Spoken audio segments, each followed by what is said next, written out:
Here's a quick little video to help you adjust who can see your friends list on Facebook. Going to go straight and simple, right straight to that. Who can see your friends list on Facebook? Go up here, click on settings and privacy, and then click on privacy checkup. In privacy checkup, click on who can see what you share. When you click on that, it's going to say, I'm going to look at profile information, audience tagging and blocking. I'm going to show you specifically how to adjust who can see your friend list.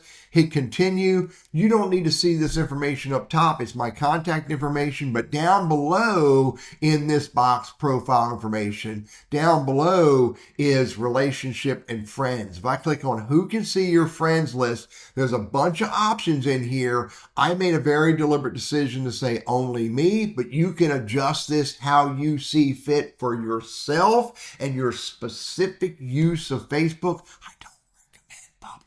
And then you hit done, and then you can hit next, you can hit next, you can hit next, and you can hit next one last time, and then hit the X, and you've just reviewed and adjusted who can see your friends list on Facebook. Hey, I'm Teddy. My purpose is to help you overcome the risks and fears of using technology. I hope this is helpful for you.